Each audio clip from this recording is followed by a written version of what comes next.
1 महीने तक उपचार करने के बाद में सोने का पात्र मंगवाया और बछड़े वाली गाय जो चुगने जाती थी, जिसका दुग्ध बछड़ा छोड़ देता था तब निकाला जाता था, बछड़ा पी लेता था, ऐसी गाय के दुग्ध को निकाला गया और उस दुग्ध में सोने के पात्र में खीर पकाई गई।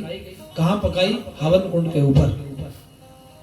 जहां हवन होता था प्रतिदिन बैठ के उन्होंने पुत्रेष्ट यज्ञ किया, उसके ऊपर खीर पकाई और उस खीर को महाराज दशरथ को समर्पित कर दिया। सनगी ऋषि ने, जाओ संतान चाहते हो तो अपनी रानियों को बांट दो। बोले कैसे बांटो? जैसा मन करे। सबसे पहले किसके पास गए?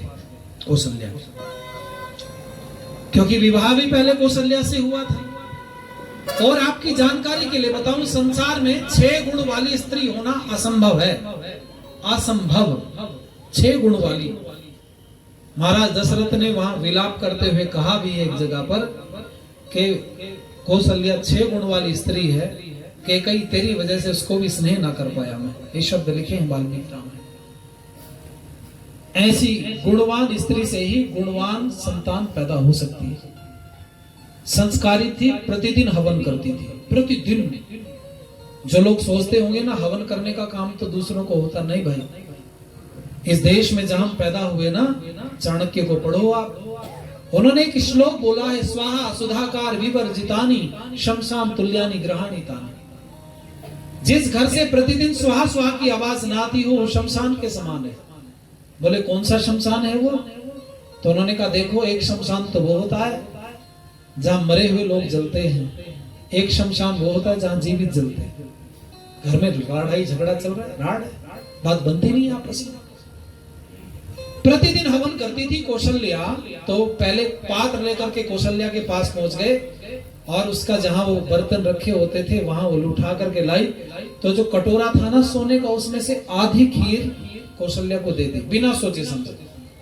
क्यों जी? 3 जगह बटनी थी तो कितनी देनी थी? अरे बोलो माताओं, 1/3 देनी थी, तिहाई देनी थी। लेकिन भावनाओं में बहे हुए थे, आधी खीर दे दी। अब जब आधी बची तब मन में विचार आया, उसको लेकर के चले सुमित्रा के पास। वैसे ही चलूंगा जैसे जैसे विवाह किया। अब युद्धोजीत को भूल गए। कैकेयी के भाई ने क्या कहा था वो याद नहीं। जब भाव विभोर होता है ना व्यक्ति, तो सब चीजें थोड़ी याद रहती हैं।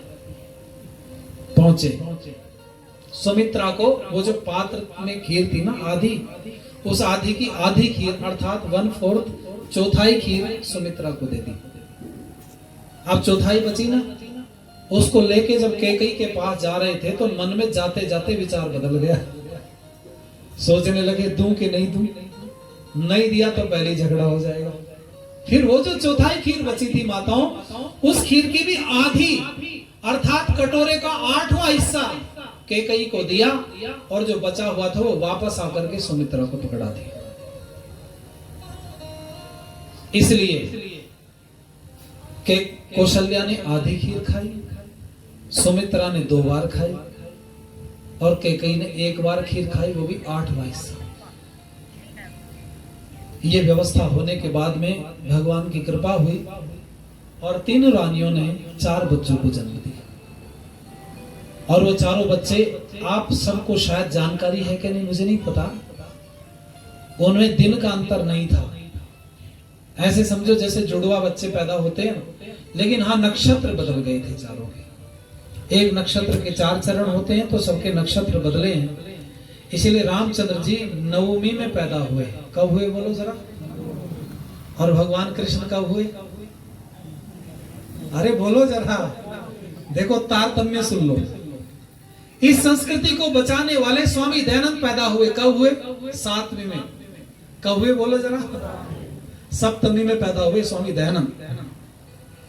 8वीं में पैदा हुए भगवान कृष्ण और 9वीं में पैदा हुए बोलो जरा?